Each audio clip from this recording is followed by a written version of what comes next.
if hiring has been a problem and you are in the lucky position to be able to financially afford to hire, it couldn't be a better time. Hi, I'm Andre Chandra, founder and CEO of Propelo Media. Leaders rise up in challenging times. In today's Ask an Expert series, we're joined by Tina Hamilton of My HR Partner. It is a full-service human resources outsourcing firm for small to medium-sized businesses. She will share some of the nuances of the labor market affected by economic slowdowns and how smartly run companies should think and plan ahead. Let's hear it from her. Hi, Tina Hamilton. Thank you for joining us today. Why don't you tell me a little bit more about you and your company? Sure. So again, my name's Tina Hamilton. We're in Allentown, Pennsylvania, about an hour north of Philadelphia. And my company is My HR Partner. My HR Partner works with organizations across the country, managing hands-on human resources within their organization. So companies that have no HR, we might be handling everything from payroll, benefits, employee relations, management support is a big part, compliance. And then for companies that are maybe a little more mid-size, they are outsourcing certain processes to us. So we're supplementing their HR. And that's what we do across the country. I have people that live within Pennsylvania and also spread out throughout the U.S. Got it. So, you know, with the COVID pandemic and us being in the United States, can you tell like the big picture, maybe a 10,000 foot view on the different programs that the government has with FMLA and other programs that can help businesses and employees go through this pandemic? Right. Well, I think one of the most beneficial is this FFCRA, which falls under the CARES Act, CARES. And basically what this does is help the employees that are home, not unlike yourself, with children at home that need schooling and need attention, but yet many people are forced to work from home. And how are they supposed to deal with that, right? How are they supposed to deal with working and taking care of the kids? So this act allows employees to take time off, paid time off, up to 2/3 of their salary, although there is a cap on the dollar amount. And so basically, let's just say up to 2/3 of their salary they can earn being at home. The employer pays it, but also receives an immediate tax credit on that payroll to supplement the cost to them. So in essence, 2/3 of this person's time not working is paid for, and they're not having to go on unemployment. Right. At the same time, the benefit to the organization is that they can work the employee either intermittently, which a lot of people can do, like they get the kids for a nap or they're doing some work or someone's there for a few hours. They can work intermittently, and they can even work to the point where they can make up the time to where they get their full salary. So 2/3 of their salary on the act and 1/3 or even more hours to get to that full salary amount that they're accustomed to. And you're hanging on to the employees. So if you can afford to do that, the problem, of course, is some employers need the employee full-time. Right. But best to hang on to the people that you have that are good if you can, because the other option is that they collect unemployment. Right. So the only issue with this is if somebody's using it, they have to keep in mind that it's if they have a PPP loan, this time is not deductible. It's not forgivable. So the time that they're using. So you can't double dip. You can use either or. Got it. Right. Now, what are you seeing with in terms of hiring activities after this outbreak? Yeah, well, basically at first it came to a screeching halt. So we do a lot of, we're not headhunters or staffing service, but we do a lot of hiring as HR for these organizations we deal with. And we had quite a few jobs. I think we had about 35 or 40 jobs open, and literally they all came to a screeching halt. Maybe one or two continued. And that was because at first people were trying to figure out, you know, if they were essential, not essential, how long this was going to last, et cetera. It was a shock. So then we started seeing companies furlough, lay off. It was rough. Right. and helping them manage Right. through that. Plus, there were different state laws being passed, and they were different in every state. So to add to that confusion, then there were federal laws being passed that might have been different or contradicted the state laws. Plus, there's the laws already in place that they have to follow as an organization. So our people were working for us. We had this big surge of business for the first month, 6 weeks. I Right. mean, we still have some of it, but most people are now calmed down and where they're going to Right. be. Yeah. Right. And that big surge of business in the beginning, that's more maintenance, trimming down or reacting or pivoting with what's going on. So it's not really a surge in hiring either. It's Oh, no. more Oh, no. different things. Yeah. For us, that Yeah. is correct. Let me, Yeah. yes, thanks for clarifying that. Right. Yeah. No, it had nothing to do with hiring. So yeah. So anyway, back to the hiring. So many employers obviously started working people from home, but they were cutting back and slimming down. And the only areas where people were organizations, were getting busy, as you know, grocery stores, essential industrial organizations, distribution centers, places like that, they're still hiring. Okay. So Now, okay, got it. Now, let's talk about some principles that are timeless, especially in the HR world. What are the best practices for hiring, based on your experience and your client's experience, not only through this current pandemic, but also from past recessions. So what are the best ways to hire, especially in hard times? Yeah. Well, I'll start off with just a sentence or two on the current situation. The current situation, as sad and terrible as it is, I don't want to downplay that. If hiring has been a problem and you are in the lucky position to be able to financially afford to hire, it couldn't be a better time. This will never happen again. It's definitely unprecedented. We have, I think it's close to 30 million, or maybe it is 30 million on unemployment that weren't on unemployment maybe 6 to 8 weeks ago.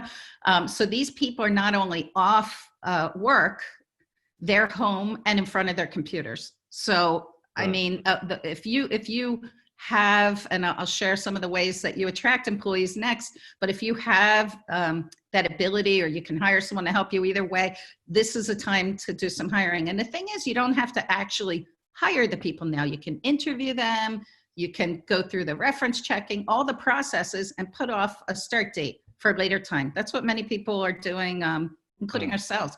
But as far as timeless, the most important thing you can do as an organization right now is to be attractive to employers. Try and be a best in class. And that starts with, looking deep within your organization and seeing what you are like as far as a place to work. Are the supervisors trained on how to care about employees and not just push production? Do they understand employees? Do they have good listening skills? Do they understand that these are human beings working in your organization that need a certain amount of support? So there's that. There's obviously pay and benefits. These are all important things. They're not everything, because people come to employers to work based on the pay that they've been offered. They leave, and they don't leave because of pay, because they came in at a certain pay rate and accepted that. They're leaving because of something else that's not correct in your organization. So being a great place to work and then showcasing that's critical. So making sure your Glassdoor is up to date. You can go onto Glassdoor at no cost and update it with pictures and promoting your company. Glassdoor is where people can grade your company and oh, I'm sorry. Oh yeah, no, I was just acknowledging that Glassdoor is a great platform. Great platform. It's a great way to showcase your company and look to get good scores from your applicants, from your current employees. There's lots of ways to do that, to showcase, what's good. It doesn't have to be perfect. Perfect perfect makes people suspicious. Yeah, So yeah, making it look good enough. You go onto right, certain websites or excuse me, certain Glassdoor pages, and you see 50,000 employees and 99% approve of the CEO. Probably not likely, right? right, So right. Yeah, so again, that, perfect. You don't want perfect. yeah, that's good advice. So thank you.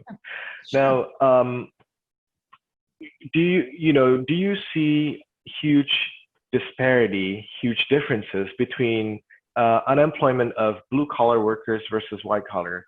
See, I was under the impression that a lot of white collar workers were able to work from home, work remotely, and therefore the I guess the percentage of them being furloughed or laid off or seeking additional work is less than blue collar workers. They're the harder hit. So, but I may be wrong. So maybe you can give us some insight on that. Yeah, it's a great question. I don't have the actual statistics on that.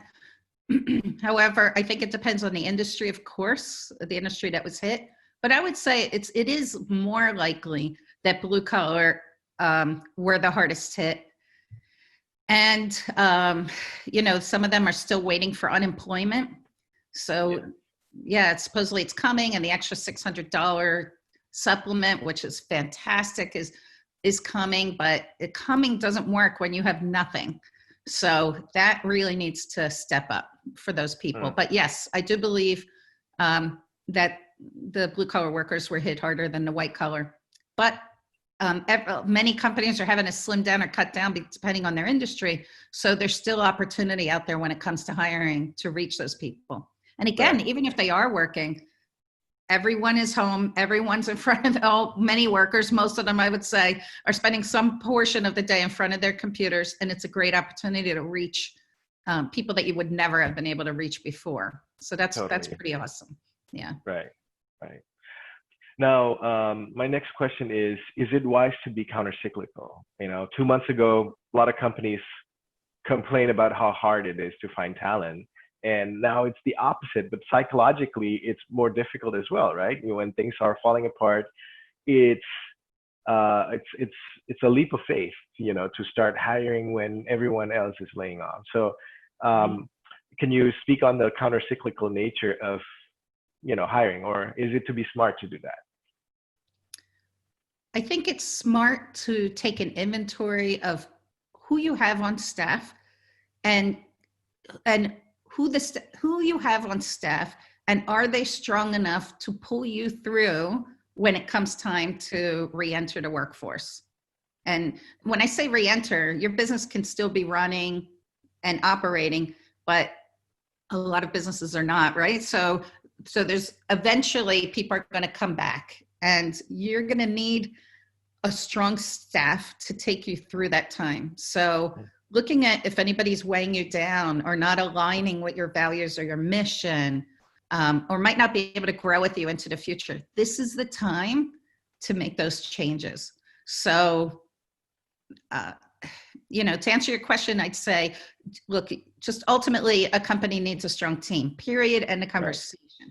And you can't afford, when you're coming through whatever you want to call this, economic downturn, recession, I don't know what you call it because it's so new, but you can't afford to be dragging dead weight with you on this next part of your journey. So, yeah.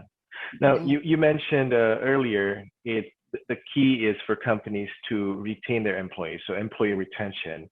It's a lot of times it's not about pay, but it's about other things. So maybe you can share with us some best practices for a great work environment that helps keep employee, stay and loyal, and we want to be loyal to them too, right? Yeah, right. Well, I think you just said it, Andre. Being loyal to your employees, that's the key right now. It's almost like a buzzword right now. So being loyal, and that means being honest, not, when my organization, we got hit really hard on the first downturn in 2007, 8, 9, that time. And at the time I had no I had a different business and I had no support system like I have now, thank God. But somehow I just decided I was just going to be honest with people. I just used my instincts and I explained it on where we were, what was going to happen, step 1, step 2, step 3. If we unfortunately went too far down, what was going to happen, who was going to go, whatever, so that everyone was clearly aware and knew what they needed to do to take care of themselves. At the same time, I did everything I could to support them as much as I could.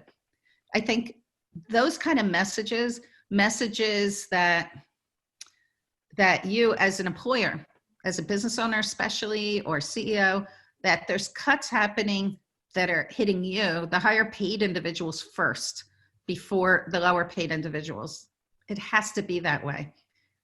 You're the front line. You need to take the hit, and you need to share that, not promote it, not wear it like a crown, but share what you're willing to do first before you have to hit any of them, and not at the same time, but unless you have no choice. But Right. Share that, be honest. And then as things go, continue to just share and be open. That's really important for now or for any time within your business. People care about that. They want to trust the people that they work for, because there's so much of that around that isn't, their spouses or their friends that can't trust their employers. You want to be one of the few that they can. So that's really important. You start with that, and then just taking care of people and being honest with them, and doing whatever you can. Things like this FFCRA, the CARES Act, instead of, some employers have decided, well, I'm just not going to tell people about it, and hopefully they'll never find out, so that they don't want to stay home, and, and I'd rather let them struggle with their kids and figure it out.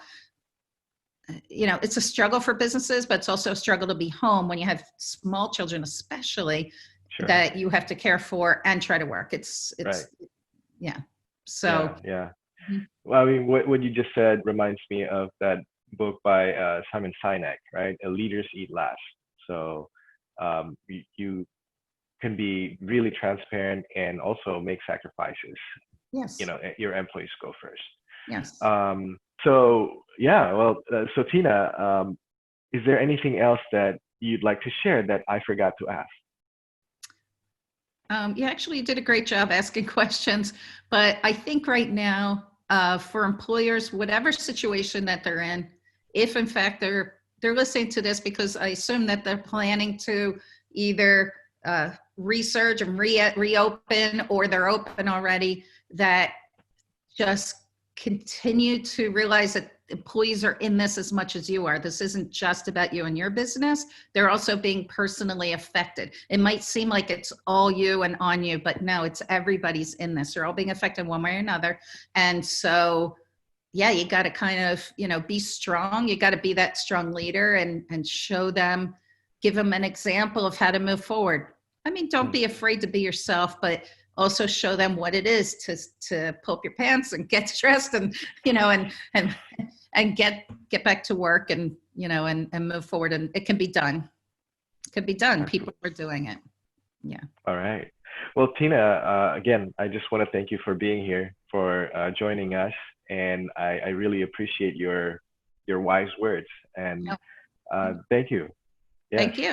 And good luck to you. I hope we all go through this very quickly, but I believe, and I know you believe this too, that there's light at the end of the tunnel. Yeah, definitely. I do. Yeah. All right. Absolutely.